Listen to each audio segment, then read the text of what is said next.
Hi everyone. We may encounter many defeats, but we must not be defeated. Today is 5th of July 2023. Let us have a quick discussion of all these important topics. See, habits. Either they weigh you down, bad habits, or they raise you up, good habits. Watch your thoughts. Watch your thoughts, they become your words. Watch your words, they become your actions. Watch your actions, they become your habits. Watch your habits, they become your character. Watch your character, it becomes your destiny. Study full throttle. This is Telegram quiz. Every day in morning we are having 5 such multiple choice questions. Join. This is vocabulary. Incertitude इसका मतलब होता है शक, a state of uncertainty or hesitation. Absurdity मतलब मूर्खता, the quality or state of being ridiculous or wildly unreasonable. Flummox का मतलब होता है घबराना, perplex greatly या फिर bewilder. कॉर्डन मतलब होता है घेराबंदी करना, क्लोज ऑफ है, कॉर्डन किया है पुलिस ने. Prevent access to or from an area or building by surrounding it with police or other guards. Tantamount है, मीन्स समान है, इक्विवेलेंट है, equivalent in seriousness to virtually the same as. So आज के वोकैब वर्ड्स हैं tantamount, cordon, flummox, absurdity, incertitude. If you come across any other important word, write down that word along with its meaning in the comment section down below. This is CSAT. This is question number 1. Find the least number which when divided by 10, 11, 15 and 22 leaves 3, 4, 8 and 15 as remainders respectively. Answer A, B, C or D. A man purchased wheat worth rupees 400. He sold 3 by 4th at a loss of 10% and the remainder at a gain of 10%. So on the whole he gets loss, gain. What is the right option? A, B or C, D. This is mains course 15 September 2023. Target कर रहे हैं for a very affordable nominal fee of rupees 1111 only. You can join this course. इसमें entire syllabus of mains GS 1, 2, 3, 4 and ऐसे हम cover कर रहे हैं. 9 PM classes. ये 11 AM classes है. This is a very comprehensive course. See, live classes try करिए attend करने का. इससे जो रूटीन बनता है, जो डिसिप्लिन बनता है, ये अनपैरेलल है. ऐसे हम खुद से इतने कमिटमेंट के साथ, इतने डिसिप्लिन के साथ, रेगुलरिटी के साथ नहीं पढ़ पाते. So it is always advisable कि यू शुड बी रेगुलर. और जब आप लाइव क्लासेस में आते हो तो वहाँ पे ग्रुप होता है, कम्युनिटी होती है. It helps a lot. So attend these classes. ये 1 year लॉन्ग है, 26 मई 2024 तक. ये आपको बहुत बेनिफिशियल होगा. सो इसमें अभी हम ज्योग्राफी पढ़ रहे हैं. अभी हम स्टार्ट किए हैं ज्योग्राफी. इसमें हम जियोमॉर्फोलॉजी में अभी हैं. Okay, then this is answer writing. This thing also you should do on daily basis. Prepare a short summary on the following topics. देखिए, पिछले 10 दिन से ये एक्सरसाइज हो रहा है और 10 इंटू 3 मतलब 30 बहुत अच्छे टॉपिक्स आपके तैयार हो गए. स्टूडेंट्स, हम अक्सर ये मिस्टेक करते हैं कि कितनी सारी चीज़ें अगर हम डेली डिसिप्लिन से हम स्मॉल स्मॉल एफर्ट्स डेली डालें तो उससे एक्स्ट्रा ऑर्डिनरी हम रिजल्ट्स अचीवमेंट्स मिल सकते हैं. आप केवल ये 3 टॉपिक्स डेली बेसिस में करिए, 30 हो गए हैं. इसी तरीके से आप gradually over the period of time हमारे पास ऑलमोस्ट सारा सिलेबस कवर हो जाएगा, सारे इंपॉर्टेंट टॉपिक्स कवर हो जाएंगे. सो आज के टॉपिक्स हैं forest types of India. Forest type of India, इसका आप बताओ इंडिया में इक्वेटोरियल कहाँ पर है, इंडिया में मैनग्रोव कहाँ पर है, इंडिया में डेसिडुअल फॉरेस्ट कहाँ पर है. ऐसे डिफरेंट डिफरेंट फॉरेस्ट टाइप्स को आप एक अच्छा सा नोट बनाइए और उसमें इंडिया का एक मैप भी बना दीजिएगा, डिफरेंट लोकेशन में कहाँ कौन से फॉरेस्ट मिलते हैं. 6 years of GST. So prepare a short note on GST और इस पे आप एक एनालिसिस भी डाल सकते हैं कि क्या हिट्स हुए और क्या मिसेस हुए. Shanghai cooperation organisation, this is third topic. So these are 3 topics. ऐसे डेली 3 टॉपिक्स आप करिए, आपको बहुत बेनिफिट होगा. Forest types of India, 6 years of GST and Shanghai cooperation organisation. Now see, अभी है वन महोत्सव. 1 जुलाई से 7 जुलाई वन महोत्सव है. वन महोत्सव week is celebrated in the first week of July to spread awareness about forests. वन महोत्सव और the forest festival was initiated in 1950. वन महोत्सव में people plant saplings and encourage more people and various plantation drives are also carried out. So we encourage people कि आप plant samplings लगाइए और forest को बढ़ाइए. तो वन महोत्सव में इंपॉर्टेंस ऑफ ट्रीज क्या है? Environmental conservation, reduce green house gases, improves air quality and mitigate climate change. Water conservation, replenish ground water, recharges aquifers, ensures a sustainable water supply. Third है improved microclimate, provides shade, regulates temperature and reduces urban heat island effect. ये urban heat island effect क्या होता है? Can you answer? Biodiversity support होता है, creates habitat, supports animals and plant species and maintain ecological balance. तो environmental conservation, water conservation, biodiversity support and improved micro climate. India holds the record for being home to the world's largest banyan tree. इसकी canopy 25,000 square metre की है, 1200 से ज्यादा prop roots है. ये prop roots क्या होता है? Can you answer? What are these prop roots? Prop roots ये मैनग्रोव्स में भी हमने पढ़ा था. तो ये है थिमन्ना मारीमानू, आंध्रा में है. ये नेचुरल मार्वल कहा जाता है. ये largest banyan tree in the world है. आप हैं जादव मोलाई पेयांग, आपको फॉरेस्ट मैन ऑफ इंडिया बोलते हैं. Over several decades he planted a tended trees on a sandbar of the Brahmaputra, turning it into a forest reserve in Assam. So this is extraordinary. The extensive conservation of forest has been known as Mullai Kathuni.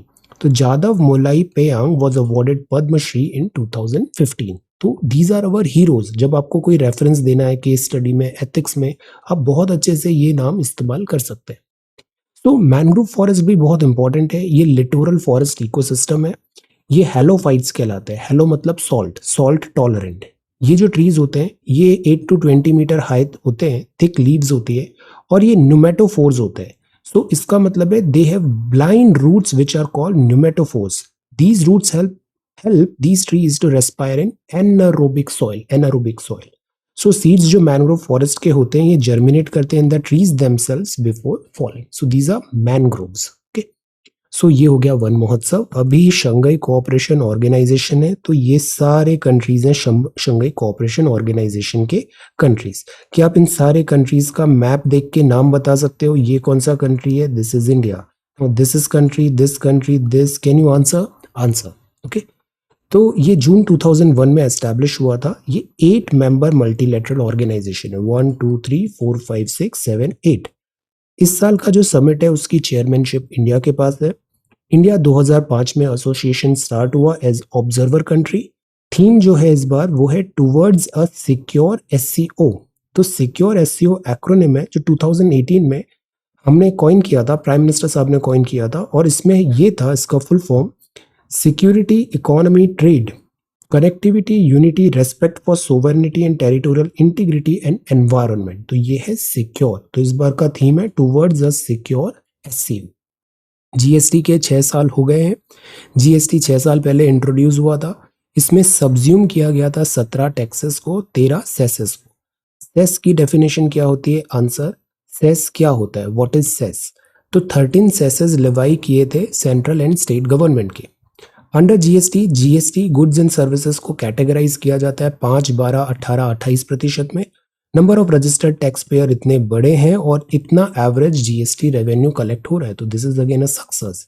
तो GST जो था इसमें शुरू में hiccups आए थे because it was a big reform. तो कुछ मेजर्स लिए गए to streamline and improve compliance. For example targeted enforcement action and periodical verification to check tax evasion को कम करना, नज करना ताकि कॉम्प्लायंस हो, सेगमेंटेशन करना टैक्स पेयर्स का ताकि कॉम्प्लायंस रिक्वायरमेंट्स फुलफिल हो. जीएसटी पोर्टल हुआ और फैसिलिटेट किया, एनफोर्समेंट किया ताकि इंक्रीज्ड रेवेन्यू आए. तो इंडिया में कोऑपरेटिव फेडरलिज्म बढ़ाना है, कॉन्करेंट लेवी सेंटर और स्टेट का लगाना है, ई इनवॉइसिंग सिस्टम करना है, ई वे बिल करना है सेल्फ डिक्लेरेशन मॉडल में. तो जीएसटी ने काफ़ी हेल्प भी किया है. इसने एक लेवल प्लेइंग फील्ड बनाया है for all tax payer. Fewer compliances issues हैं. Indirect tax under one umbrella हो गया. Simplification, free movement of goods and services across the country. Customer is the beneficiary of increased competition. helped reducing prices of various goods and services, revenue augmentation due to improved compliance. So these are certain benefits जो citizens, taxpayers और government सबको ये benefit मिले हैं. सो ये तो हो गया सोशल मीडिया अपडेट. अब हम आते हैं द हिंदू न्यूज़पेपर में. So this is Wednesday July 5th Delhi edition. See first जो न्यूज़ है, this news is about SCO calls for multipolar world order as Iran joins grouping. तो मल्टीपोलर वर्ल्ड और Iran अब एससीओ ज्वाइन कर रहा है. Indicating a lack of consensus, India stays out of statement on economic cooperation. जो बात है China का BRI. और जो प्रोजेक्ट्स हैं वो पाकिस्तान ऑक्यूपाइड कश्मीर में है. This is illegal. SCO calls for cooperation on digital payment and countering radicalisation. तो ये थीम था. प्राइम मिनिस्टर साहब ने बोला some countries use terrorism as an instrument of their policies, provide shelter to terrorist. SCO should not hesitate to criticise such nations. हमें loudly ऐसे जो terrorist activities है उसको क्रिटिसाइज करना चाहिए. There should be no place for double standards on such serious matter. So terrorism is a very serious matter. There is no place of terrorism. So the formation of more representative and multipolar world, global interest हो, ये SCO का purpose है. तो SCO के decision में Iran अभी 9th country और latest member आया है SCO में. इंडिया ने समिट होस्ट किया था और अदर कंट्रीज में ईरान ने इसको ज्वाइन किया. जो चाइना का बेल्ट एंड रोड इनिशिएटिव है इसमें सर्टेन एप्रीहेंशंस हैं CPEC को लेके. CPEC बिकॉज इंडियन टेरिटोरी से निकलता है विच इज इलीगल. तो ये क्रॉस बॉर्डर टेररिज्म एटसेट्रा पे हमने मुद्दे उठाए. एससीओ के नाउ ग्रुपिंग्स में कंट्रीज हैं China, India, Iran, Kazakh, Kyrgyzstan, Pakistan, Russia, Tajikistan and Uzbekistan. तो ये 3 बड़ी कंट्रीज आ रही हैं. रशिया, चाइना और इंडिया, ये तीनों बहुत बड़ी कंट्रीज हैं इस पूरे रीजन की. सो वो एक प्लेटफॉर्म पे आ रहे हैं. This is big team. अब इसमें जॉइंट स्टेटमेंट की बात हुआ, डिजिटल ट्रांसफॉर्मेशन है, शेयर एक्सपर्टीज है डिजिटल पेमेंट में because India is really good with digital payment. हमने यहाँ पे सैंक्शंस की भी बात की जो रशिया और ईरान पे है. एससीओ मेंबर्स ने जॉइंटली क्रिटिसाइज किया UN sanctions as incompatible with the principles of international law. इसके अलावा नेगेटिव इम्पैक्ट आता है सच टाइप ऑफ सैंक्शन से. और हमने नेशनल करेंसी की भी बात की. तो एक वर्ड कल हमने देखा था D-dollarisation. So again SCO is pushing towards alternate form of this currency and transaction management, ताकि हम सरकमवेंट कर पाए इंटरनेशनल डॉलर बेस्ड पेमेंट्स को. तो ये जो डिक्लेरेशन है इसमें इंटरेस्टेड मेंबर स्टेट्स ने साइन किया इकोनॉमिक स्ट्रैटेजी. इंडिया ने इस पे साइन नहीं किया. प्रॉब्लम है ये जो BRI जो पाकिस्तान ऑक्यूपाइड कश्मीर से क्रॉस होता है. Better connectivity not only enhances mutual trade but also foster mutual trust. तो ट्रस्ट एंड कनेक्टिविटी. सो इसमें एसेंशियल है बेसिक प्रिंसिपल्स हम फॉलो करें, सोवरेनिटी का रेस्पेक्ट करें. So this is SCO calls for multipolar world order as Iran अब 9th country बन रहा है SCO का. Then this is bunker clearing work in Manipur to begin today. Haryana allows restaurants to stay open 24/7. तो अब 24/7 restaurants open हो पाएंगे. इस बारे में आपका क्या टेक है? अगर हम इसको as a administrative point of view से देखें, एथिकल पॉइंट ऑफ व्यू से देखें, लॉ एंड ऑर्डर सिचुएशन के हिसाब से देखें, तो क्या रेस्टोरेंट्स को 24/7 ओपन होने देना चाहिए? इलेक्ट्रिसिटी कंजम्पशन के भी केसेस से देखें, plus at the same time हम इकोनॉमी के एंगल से भी देखें. तो tell what is the right option. What do you think, इसमें क्या ये सही है या गलत है? Tell. Promising July. So this is bouncing back. Kottayam में, केरला में heavy rains हैं. After deficit rainfall in June, monsoon made a strong comeback in the state in July. और ये डिक्लेयर हो गया है holiday for educational institutions. India lodges protest with Canada over Khalistan posters. Then this is editorial. An incomplete reform. यहाँ पे बात है indirect tax regime जो GST है, ये ऑल्दो सक्सेस है बट इसमें अभी भी रिफॉर्म्स की जरूरत है. It is an incomplete reform. So India's tryst with the goods and services tax launched at a special midnight parliament session with unusual fanfare completed 6 years this month. तो finance minister ma'am ने बताया कि GST एक successful initiative था. इसने tax regime को unify किया. बहुत सारे जो टैक्सेस थे स्कैटर्ड थे उनको सब्ज्यूम कर दिया गया और एक unified one country one taxation पे हमने आगे बात बढ़ाई. इनडायरेक्ट टैक्स स्ट्रक्चर्स प्रोसीजर्स को सिंप्लीफाई किया, इंटर स्टेट बॉर्डर्स को जो बॉटलनेक्स थे उसको दूर करने की बात हुई। तो द पॉइंट इज जीएसटी होने से लॉजिस्टिक्स कॉस्ट कम होती है और हमारी कॉम्पिटिटिवनेस बढ़ती है। फिर इसमें डिमोनेटाइजेशन का शौक आया, तो जीएसटी में हमने फॉर्मलाइज करने की कोशिश की इकोनॉमी को। टेक्निकल स्ट्रक्चरल प्रोसीजरल चैलेंजेस थे because it was a huge reform. फिर हमने इसके जो स्लैब्स हैं उसमें टिंकर किया, रूल्स एट टाइम्स चेंज हुए, एट टाइम्स जिससे सर्टेन कंफ्यूजन भी क्रिएट हुआ, बट ग्रेजुअली ये प्रोसेस स्मूथली ट्रांजिशन हुआ। एक बात आई फेक इनवॉइसिंग की, टैक्स इवेजन की, तो गवर्नमेंट ने यहाँ पर भी स्टेप्स लिए। तो द पॉइंट इज कि ऑल दो डिफिकल्टीज है because it is a huge reform, but over the period of 6 years, जिससे कोविड के टाइम पे फोर्स मेजर हो गया था, फोर्स मेजर, हमने यहाँ पे इसको प्रॉपरली वर्कआउट किया। तो टैक्स पेयर्स एंड कंज्यूमर्स में ये ज़रूरी है कि हम इसको गुड एंड सिंपल टैक्स रखें, बिकॉज कोई भी टैक्स कॉम्प्लाइंट तब होता है जब वो सिंपल होता है, आसान होता है। इसे मैं कई बार बताता हूँ, नए स्टूडेंट्स आते हैं, नए स्टूडेंट्स ना बहुत बहुत एट टाइम्स इम्प्रैक्टिकल होती है कुछ चीज़ें। इम्प्रैक्टिकल कैसे होती है कि वो टाइम टेबल एक बनाते हैं, टाइम टेबल बनाना और उसमें माइक्रो मैनेजमेंट करना कि इस दिन मैं पॉलिटी का चैप्टर 1 पढ़ूंगा, इस दिन चैप्टर 2 पढ़ूंगा, शाम को 4:20 में मैं ये वाला टॉपिक पढ़ूंगा, like that. How is that possible? ये पॉसिबल नहीं होता है। ये 3 दिन की बात होती है, 2 या 3 दिन की बात। It looks fancy but it is not practical. तो दैट इज वाई ये जो टॉपिक मैनेजमेंट के बजाय आपको टारगेट मैनेजमेंट करना चाहिए। टारगेट मैनेजमेंट क्या होता है कि by the end of this week मेरे ये सारे चैप्टर्स कंप्लीट हो जाने चाहिए, बाय द एंड ऑफ से इस मंथ में मेरा ज्योग्राफी कंप्लीट हो जाना चाहिए। या फिर आप डेली टारगेट बनाओ, तो आज का मेरा डेली टारगेट है मुझे न्यूज़पेपर वीडियो देखना है, मुझे आंसर राइटिंग करना है, मुझे क्विज एमसीक्यू सॉल्व करना है जो 11 एमसीक्यू कर रहे हैं, हमें सर्टेन रिवीजन करना है कोर बुक का। तो सेट द टारगेट और मेक श्योर कि ये सोने से पहले ये सारी चीज़ें आपकी कंप्लीट हो जाए। This is practical thing, this is practical thing. तो ऐसा करना चाहिए। और बहुत बड़ी प्लानिंग भी नहीं करनी चाहिए कि आप साल भर का टाइम टेबल अभी बना लो और उसको फॉलो करो। अभी बहुत टाइम है, अभी बहुत फ्लेक्सिबिलिटी होनी चाहिए। टाइम बदलेगा, आपका एक्सपीरियंस बदलेगा, आपको ज़्यादा नॉलेज होगी, आप बेहतर सोचोगे, तो इसमें फ्लेक्सिबिलिटी रखो। ओके, बहुत ऐसा रोबोटिक नहीं बनना चाहिए। हम अक्सर क्या करते हैं, कोचिंग इंस्टीट्यूट्स भी रोबोट्स बनाने में तले, रोबोट्स बनाने में लगे हुए हैं, रोबोटिक स्टूडेंट्स बनाने में दे आर ट्राइंग कि सब एक जैसे रोबोट्स सैंपल्स बना के हम भेज दें। और UPSC is trying hard to not let these robots get success.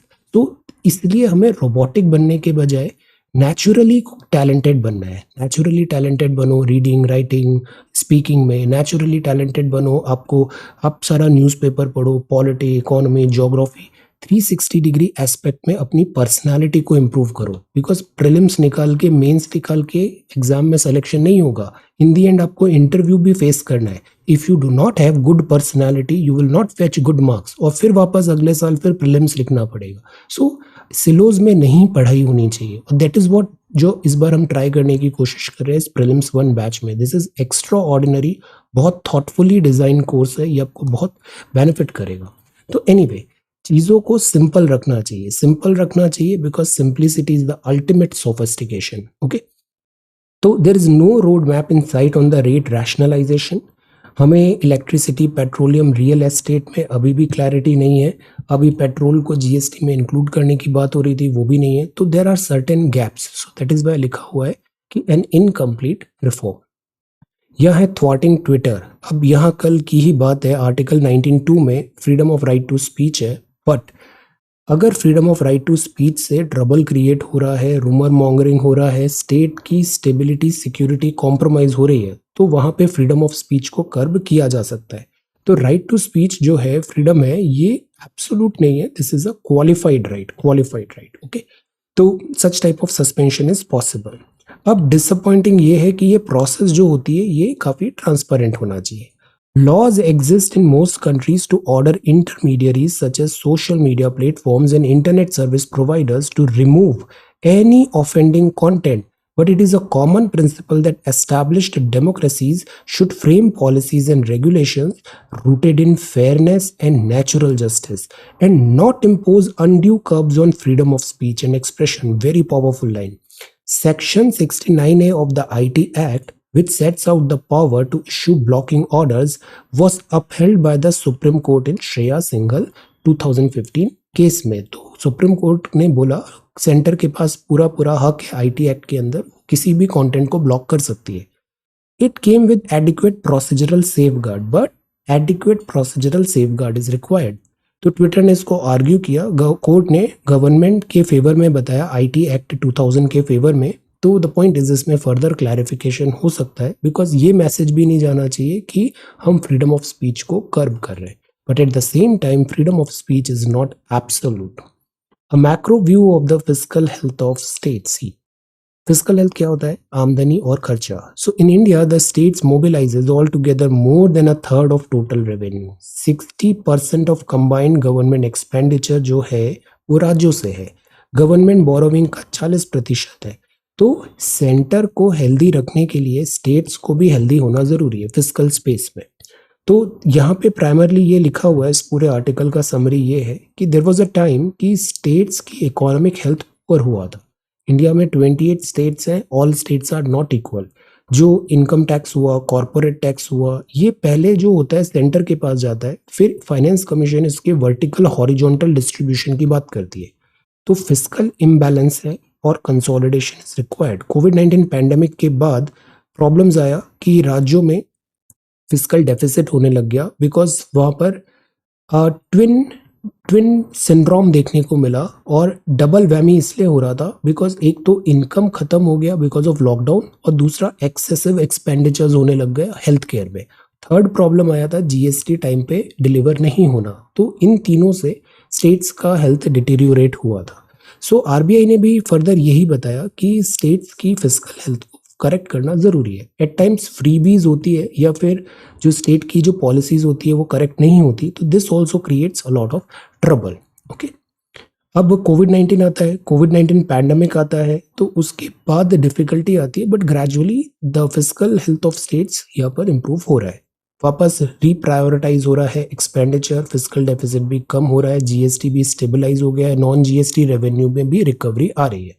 Physical challenges अभी भी हैं, रेवेन्यू डेफिसिट है, और एट टाइम्स जो पॉलिसीज होती है कि स्टेट किन प्रायोरिटी एरिया पे पैसे खर्च कर रहा है और सोर्स ऑफ इनकम अकॉर्डिंगली है या नहीं है, तो फिर स्टेट को ग्रांट्स में डिपेंडेंट होने लग जाता है और वो सेंटर से फिर पैसे मांगता है।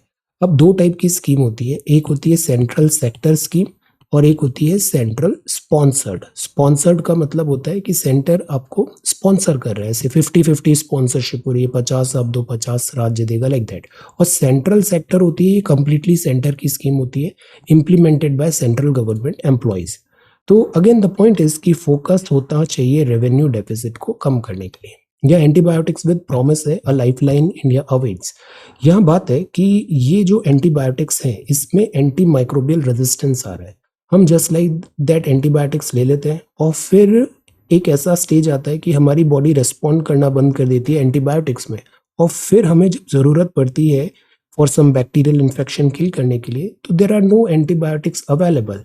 ऐसा एक केस देखने को मिला, और फिर एक फर्दर यहाँ पे मेडिसिन दिया गया, इसमें बहुत टेक्निकल है, some things are not required.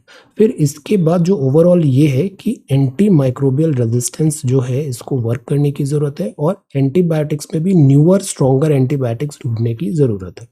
Lessons from the fracas over food grain, sparring over rice, the student debt crisis in the USA.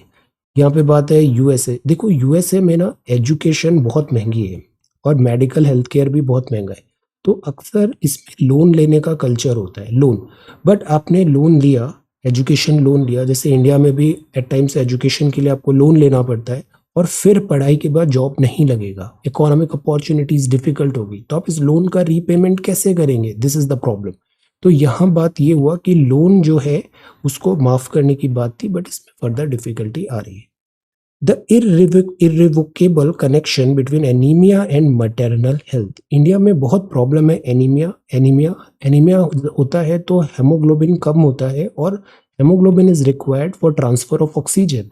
तो उससे क्या होता है, fatigue and all type of less efficient हो जाता है। तो स्टडी ने बताया anaemic pregnant women of low and middle income countries has found that there is a strong link between anemia and postpartum hemorrhage with the risk of this. So the point is women health is important because women health से directly linked होती है बच्चों की भी health. और ये इसलिए भी ज़रूरी है क्योंकि अगर विमेन हेल्थ अच्छा रहेगा, वर्कफोर्स अच्छा रहेगा और ओवरऑल हमारा जो सोसाइटी है वो ज़्यादा प्रोडक्टिव रहेगा। So that is why government is putting so much of effort related to this women and child care.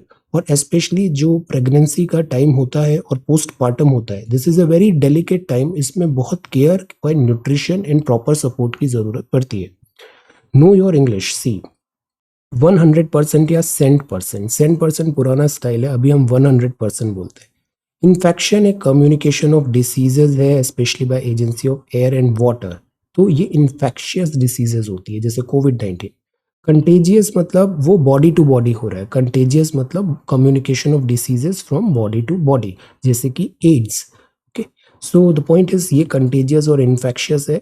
फिर आब्रा कडाब्रा, आब्रा कडाब्रा मतलब आपने एक मैजिक स्पेल डाल दिया है। आब्रा कडाब्रा मतलब स्पेल, मैजिक फॉर्मूला, अपने कुछ मैजिक फॉर्मूला ऐसा जादू कर दिया है। ओके, तो सृजन इंडिया 1 के स्टूडेंट्स अभी फुल थ्रॉटल पढ़ेंगे आब्रा कडाब्रा। यस, देन आब्रा कडाब्रा एक मैजिकल एक हो सकता है, आपने मैजिक कर दिया है। ओके, देन इसके बाद I saw him 2 days before ago. Ago मतलब पहले, he was here 10 minutes ago. Long long ago there was a king that happen 10 months ago. We ate an hour ago. Ago मतलब time refer कर रहे हैं, इतने में कितने time पे ये स्टार्ट हुआ था, ago. Then this is when glorious मतलब feeling self importance, big. So again this is a trap, self importance, so big and swell, be very very careful. तो this is the quiz. Philadelphia में ये start हुआ था जब US में declaration adopt हुआ था। यूएस में भी पहले यूएस एक कॉलोनी था ब्रिटिश का, फिर वो इस तरीके से खुद का कॉन्स्टिट्यूशन बनाएंगे। अच्छा, अभी अभी वर्ल्ड हिस्ट्री स्टार्ट होने वाली है मेंस बैच में। बहुत अमेजिंग तरीके से हम वर्ल्ड हिस्ट्री पढ़ेंगे, NCERTs and other animations videos etcetera. It's you in the live classes.